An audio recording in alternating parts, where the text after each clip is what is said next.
I have come down here tonight after supper to harvest some grapes. Last year the deer got these grapes, so I'm happy to say that this year I will be getting them. As you can see, there's a decent amount of grapes on here. So especially for the clusters that are really big, not like this one. I don't want to take all those, of course, because they may still ripen. But for the really big clusters that are mostly ripe, I'm just going to cut the whole cluster into this basket. But for some of these individual ones like this, I'll just pull them off.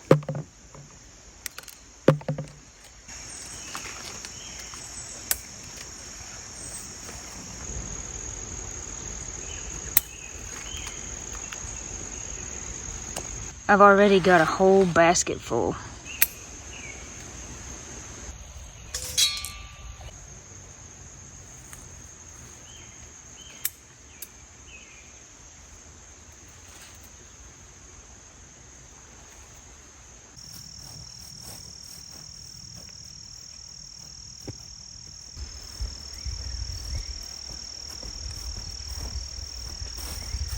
Okay, I've got 2 more bowls. I think maybe I'll just need 1 more, but I've got 2.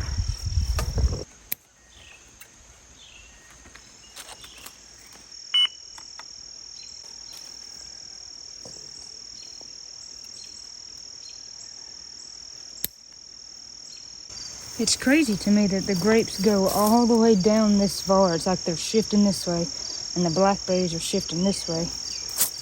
There's blackberries all in here. And I'm just using these scissors to cut them out of my way. There's obviously a better tool for the job, but you use what you got.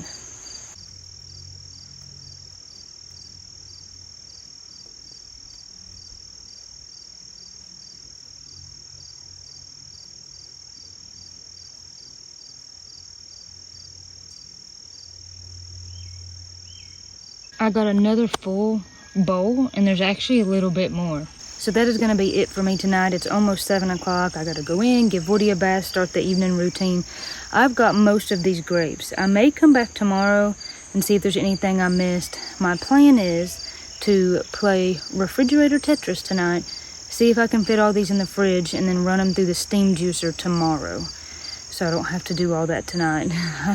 It'd take a long time to wash them all and get them in the steam juicer and process that all tonight. It's just too late for that. So I will pick this back up tomorrow.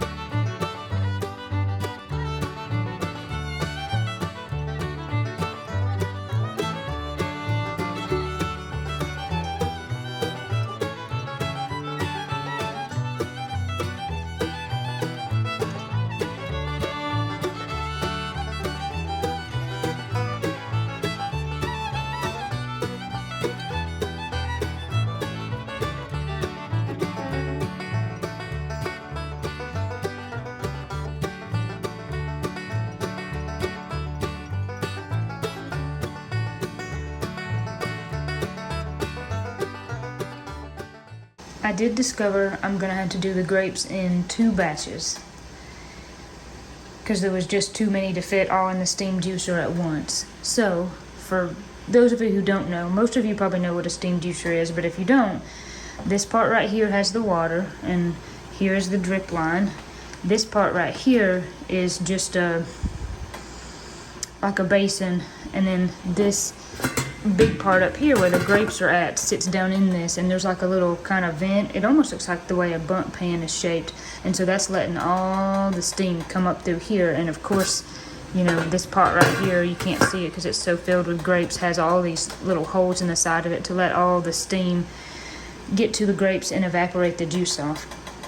So using a steam juicer to get juice off of fruit is probably one of my favorite ways to do it, because it's just easy. You can set it and forget it, and I think that's nice. And so what I usually do, and this is what my parents do, is I just put a chair and stack up whatever I've got to stack up and just let it drip into the bowl there.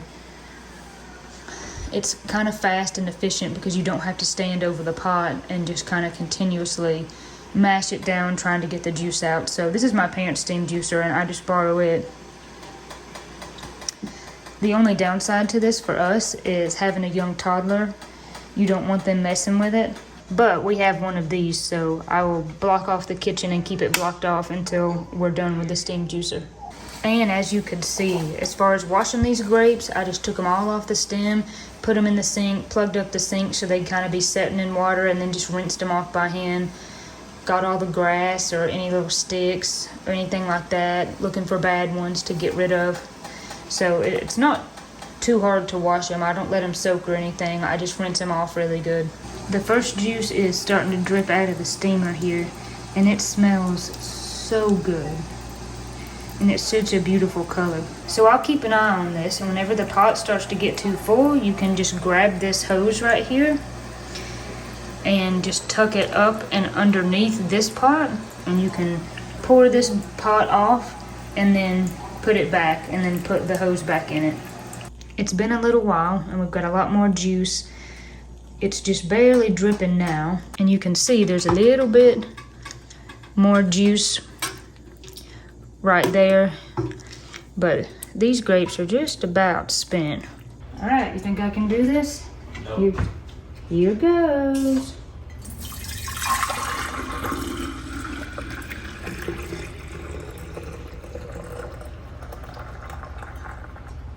Wow, I did that without making a mess. I'm proud of myself.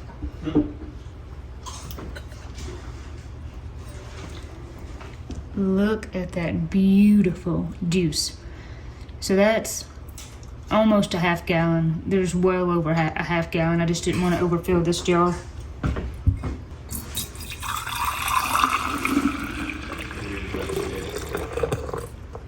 Yeah.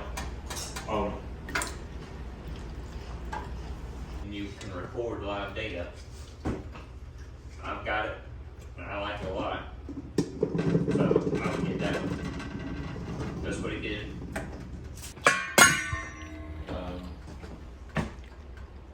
And he got me on order.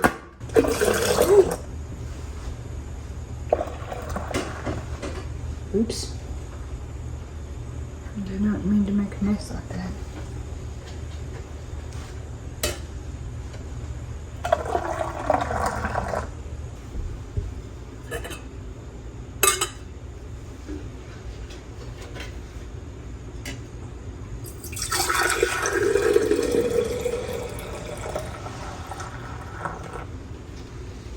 That's good. Even though the beer's coming. Well, that's good news.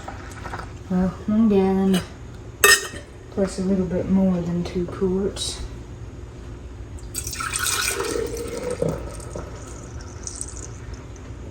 So this made quite a bit of juice. It's very beautiful. It smells very good. Just gonna put this in the fridge, and then in the next couple days, I will show you how I like to make low sugar jelly. Good morning. At least it's early morning where I am at. This is a few days later, and I didn't intend to get up this early, but I woke up this morning and I knew my alarm was gonna go off, and I knew I needed to make jelly today, so it's like 5 a.m. So maybe I'll just show you my hands instead of my face. So I'm going to show you how I like to make jelly. A couple years ago, I found out about Pamona's Pectin, and I've been using that ever since. So the main difference is the type of pectin that this uses, and then also you use calcium water that aids in setting the jelly or getting it to gel. Therefore, you can use less sugar. So that's what I like to use. And before I show you how I can, because it's really easy, just a few things that I wanted to look at and go over. So I have a decent amount of juice here, and so whenever you get one of these, it'll have a lot of information on it, and there's 2 sides. So this is from juice concentrate, and I just always go, to the other side. There's some helpful hints and facts there, but I just go here, and then I find, oh, okay, there's grape, and then I look over here, and this is talking about how to get your juice. I just ran it through a steam juicer, as you know, and I think that's one of the easiest ways to do it. But I pay attention to this. So this is telling me that I need like 4 cups of juice for this recipe. So I think of this in terms of runs. This is 1 run of jelly. It's 4 cups of juice. So then I look at it and I say, well, approximately how many cups of juice do I have?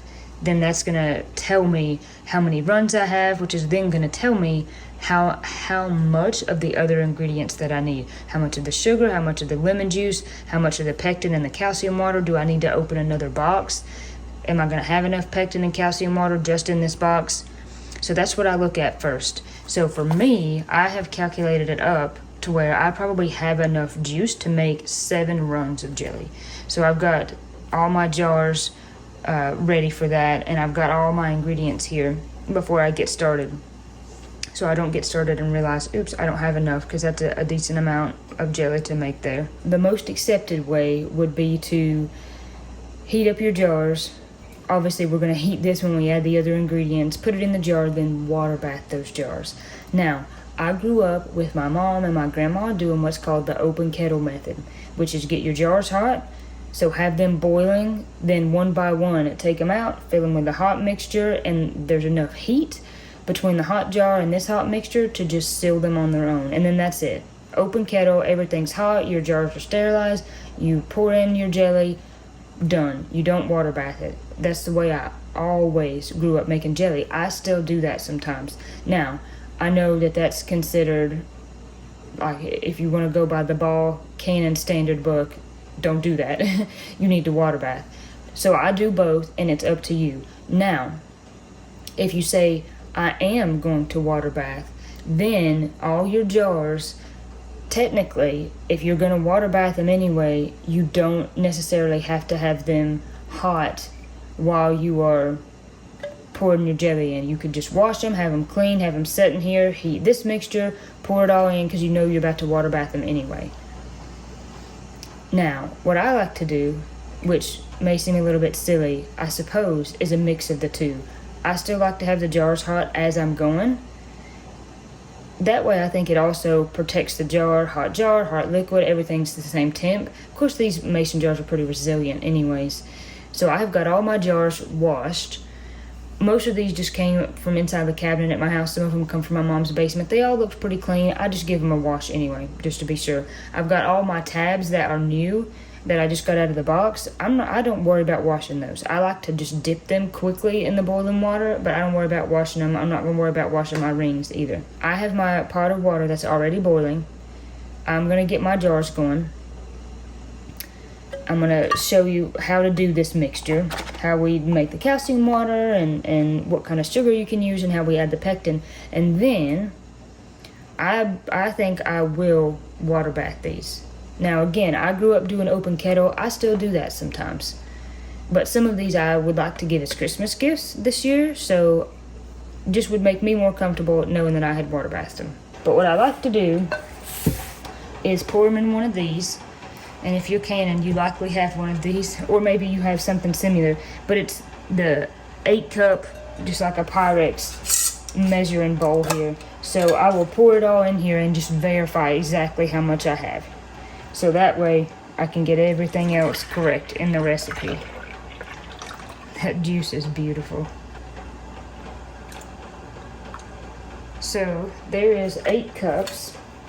I've got a pot over here. It's not on yet, but I'm going to pour this into the pot and just get this pot on low.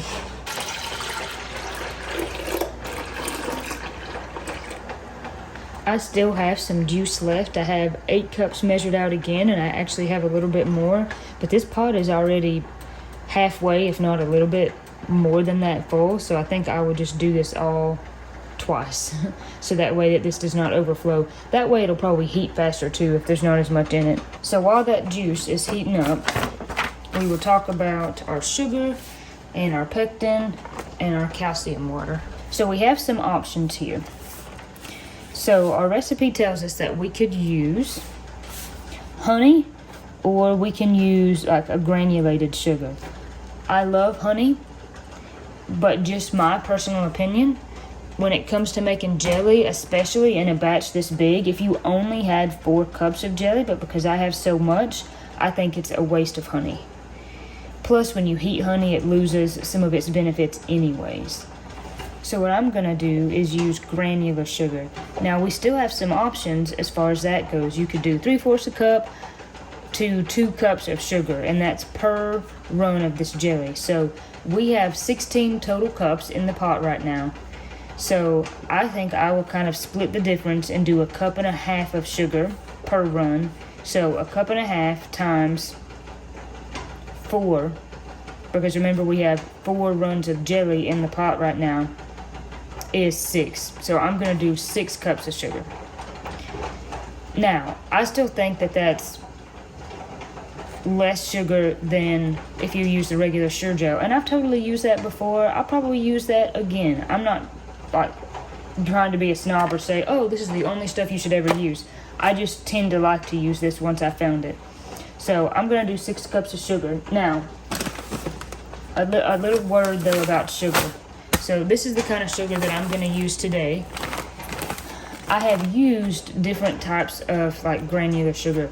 I think you could probably use coconut sugar here. It doesn't say that you can, but I think you could probably use coconut sugar. You could use what's called the succulent or succulent Rapadura. I think it's the same thing. Sugar.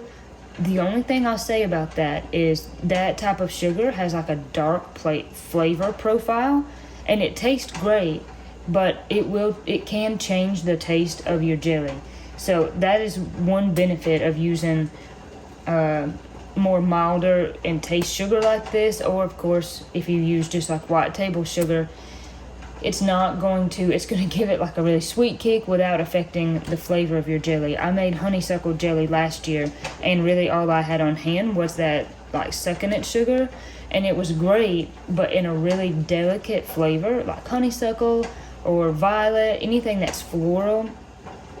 Even other types of fruit that tend to have a more mild flavor, if you use a dark sugar like that, it really kind of takes over the taste. So that's just something to be aware of. Now, I also think that whenever you eat jelly, unless you're just eating an abnormal amount, you're not eating that much at one time. So I also, as I said, think it would be okay if you just use, Sure Gel and regular table sugar. I think that's okay. I just always like to say that because I think it's important to eat healthy, and I want to do all I can. And so if that means using this better quality of pectin, using less sugar, sure, I'm all about it. But not to the extent of perfectionism.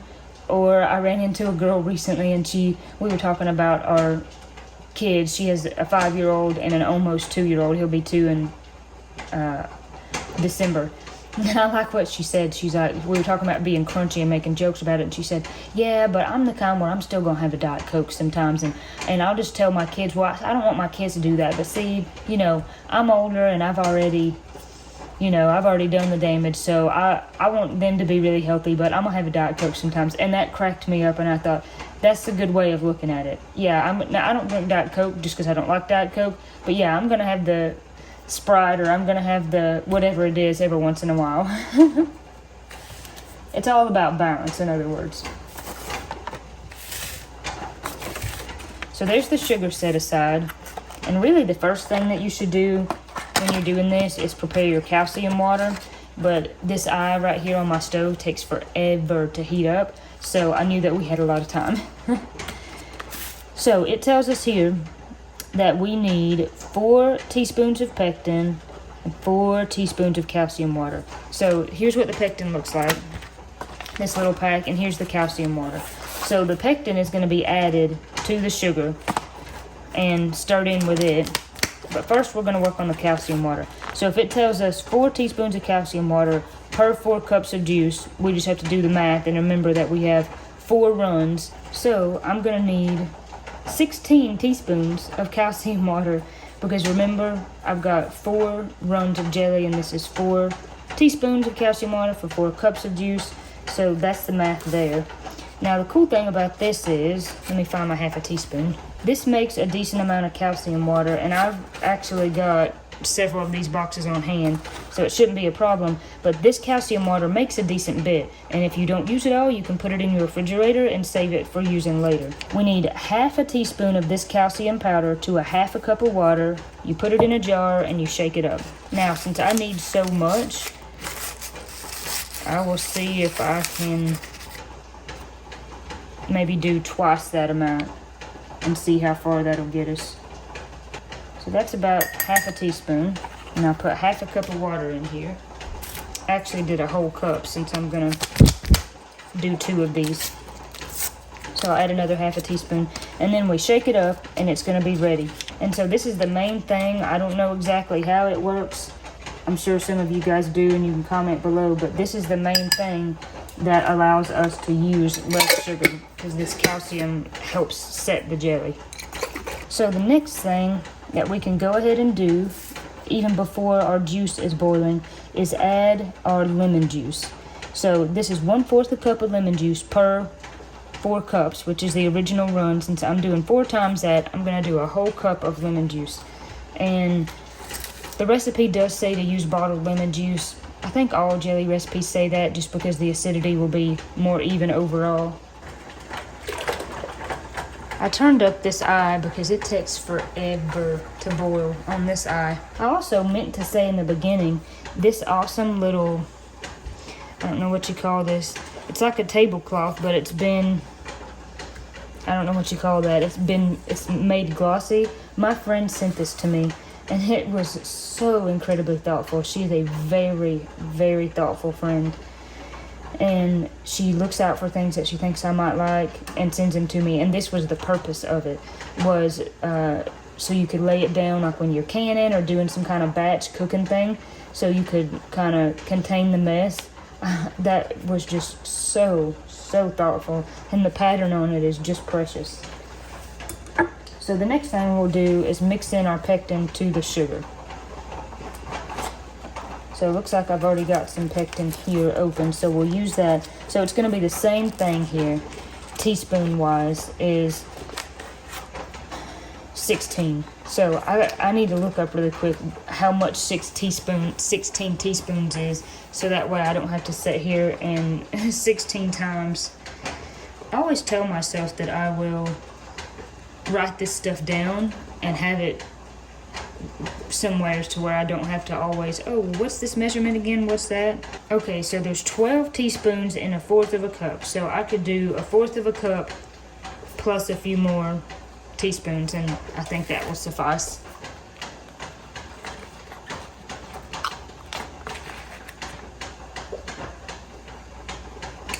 So we'll mix this in, and I think that juice is about to boil. Then we can get this show on the road, as they say. And we can also add our calcium water. Go ahead and add it before it boils. Then once it boils, we'll add the sugar. That's kind of what we're waiting on it to boil to add the sugar, but you go ahead and do the calcium water and the lemon juice. So we'll go ahead and do this. So you can see the calcium water goes a long way. I used a lot of that, and I still have a decent amount left. All right, we are finally starting to boil.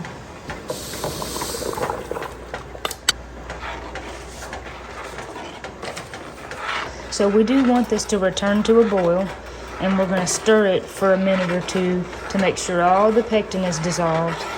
Once that happens, we can turn it off and start filling our jars. Now, if the foam on the top bothers you, you could skim it off, of course, or I know some people will add butter to cut down on the foam. The Pamona's Pectin says that you can do that, but for me, I have always thought that would be a waste of perfectly good butter, because the foam doesn't hurt the jelly. It might just make it look foamy instead of clear, but the look to me does not matter, and I just think that butter could be used better for cooking other stuff. But if it bothers you, with Pamona's Pectin, you can add the butter. So as you might can see, I had a near disaster on my hands, and when I watch this footage back, if I'm not too embarrassed, I might show you the disaster that I just had.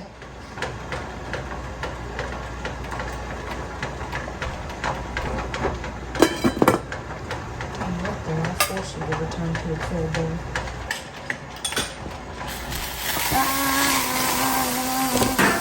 So I am going to wipe the tops of these jars with, this is just a paper towel that's got some vinegar on it. And as I have my jars and my everything over here boiling, the way I like to do it is just take a pair of tongs and just grab what I need. And I like to dip these little lids here, but I don't boil them because I'm worried that it could break down the sealing around the lid there. And then I just set it aside and grab the next one.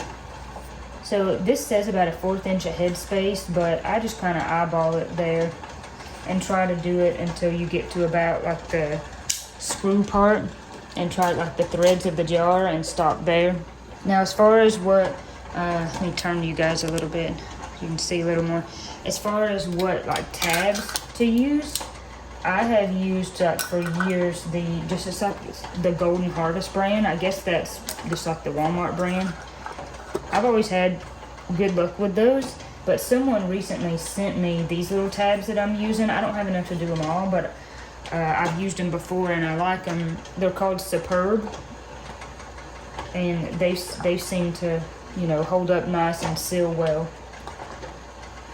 I know some people have like a certain one that they prefer, but so far with just kind of the cheaper Walmart brand, I've always had luck getting them to seal.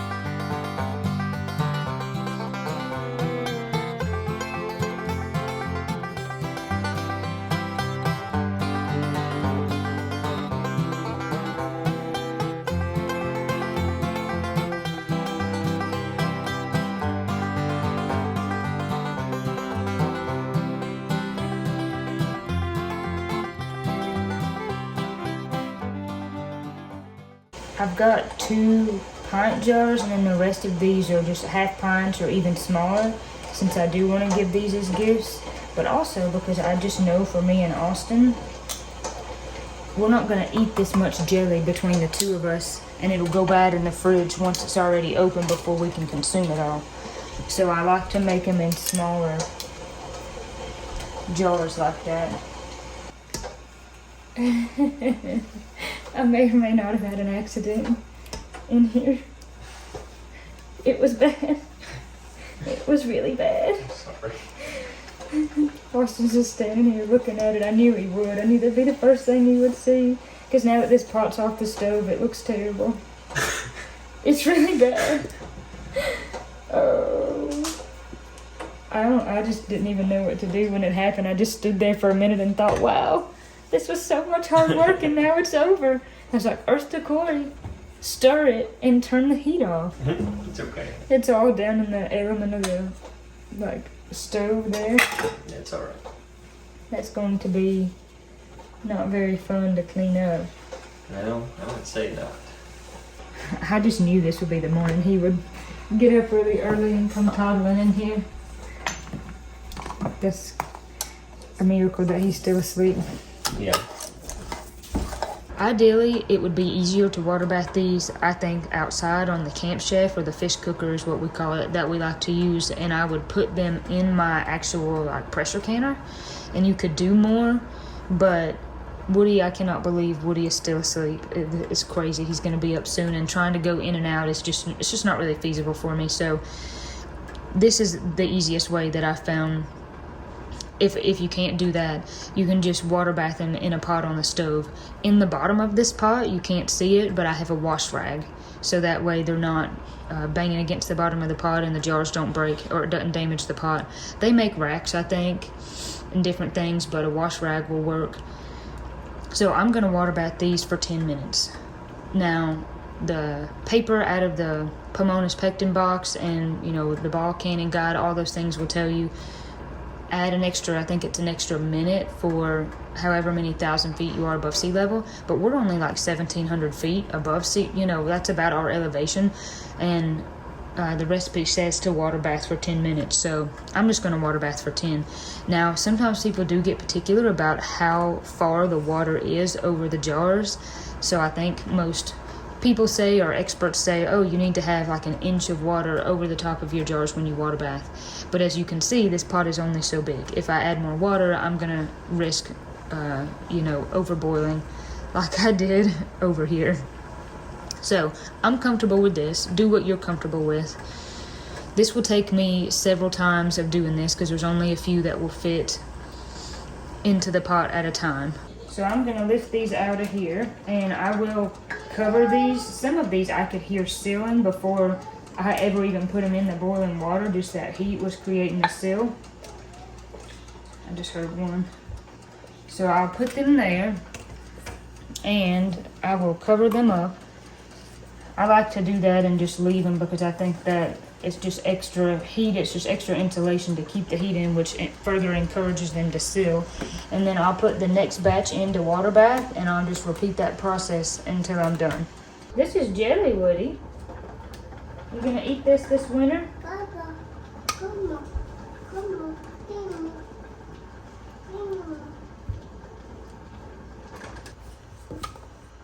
Yeah, that's a big mess right there. Mess. Mess. Can you say, Mama made a mess?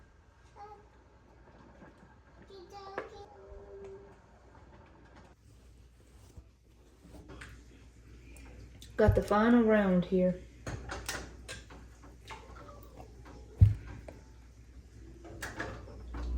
I'm gonna try this jelly. I've actually already tried it, but I'm gonna try it again because I like it.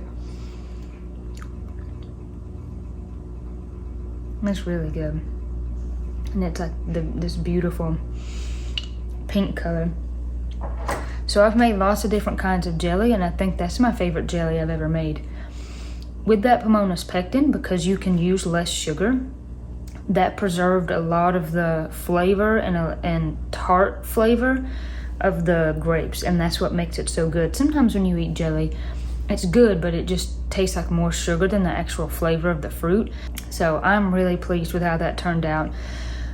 I love using Pamona's Pectin. I've been using it for the last several years. You have to comment and let me know. I'm sure a lot of you guys use Pamona's Pectin too, but I hope that was helpful if you don't know about it. So I still have grape juice left, and that made so much jelly. I don't know if I'll make jelly with it, or like I said earlier in the video, maybe I'll just can the juice. I'll do that pretty much the same way. My mom does the open kettle method of canning the juice. I might do that, or I might go ahead and water bath it. But cool thing about that is even if I wanted to make jelly with it later, I still could, but it'll be shelf stable. And I know myself, sometimes I put juice in the freezer and I really mean to make jelly out of it later, and it never happens. That feels like such a waste to just let the juice get freezer burnt. Now, as far as where to buy Pamona's Pectin, I've seen this at my local like herb store, health food store. It's a little bit expensive there. I've got it off Amazon before. Probably some more health-centered, what would you say, more health food grocery stores might carry it.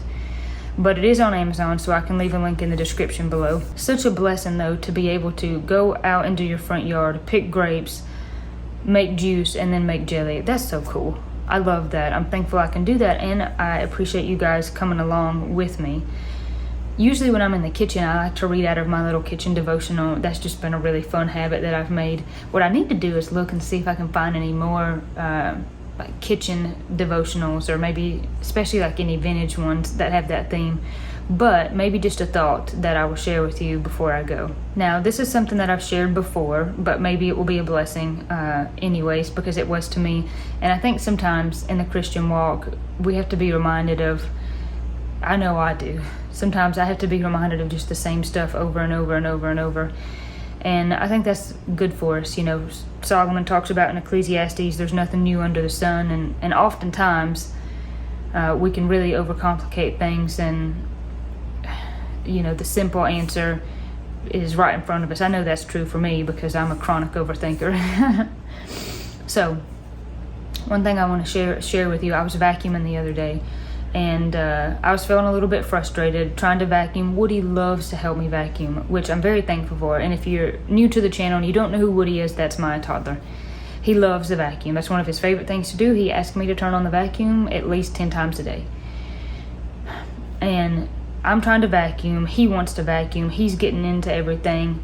And so naturally I'm getting frustrated and praying, through that, love is not easily provoked, and help me to be patient. He's just learning.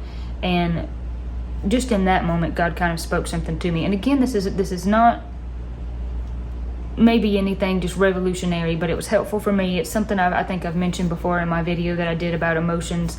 I can leave a link to that in the description if you didn't see it. But sometimes, the Holy Spirit will just speak things, and for me, it's such a small, quiet, fast kind of impression, like a thought, basically faith over feelings. That even though I might have that frustration in the moment, and I know it's going to happen again, because with kids you have to constantly teach them, you have to constantly tell them the same things over and over and over and over, I could with faith say a prayer and keep moving. It's hard for me sometimes to be articulate, and we get comments like, you're so articulate, Corey. I'm not. I can just edit. That's all it is. Speaking of editing, here is editing Corey from my messy office. I thought I could help my past self be a little bit more articulate. You can take a next step forward knowing God will meet you there. You don't have to have an absence of whatever the feeling or emotion is. You can just step forward knowing God will meet you there and help you with whatever said feeling or emotion is. And then that's where the power comes from, is you don't have to stay paralyzed and stuck where you're at. I know you'll help me, God. I'll just step forward. And just by taking that step, that's faith, right? I didn't need to wait for the absence of that frustration to know that God was helping me or to have faith. Hopefully that will be a blessing to someone. I'm so passionate about sharing what I feel like God is speaking into my life, because God's so good. And I know that I'm just a human just like y'all, and everyone has I think the same type of issues. It may be a little different, but I think it's true that there's nothing new under the sun, and we're all on this world, and we all go through some of the same hardships and the same trials. And if we're not now, we might be in the future. And there's so much that I think we can learn from each other, and we can support each other and help each other. And here's what God taught me through that, and I really think that's important. I think we learn a lot like that. And so I always appreciate y'all's comments, because our demographics tell us, you've heard me say this, all the people that watch not all of them, but most of the people who watch our videos are 65 and older, which is always so interesting for us, because, we're not 30 yet. We're about to be in a month or so, or a little more, but it's so interesting. So y'all have lived a lot longer than I have. You have a lot more wisdom than I do. And there's been so many times that people have said stuff in comments that was just beyond a blessing to me. So anyways, very happy with the grape jelly. That will be so good now, but also this winter. As always, thank you for watching. God bless you, God keep you, and I will see you on the next one.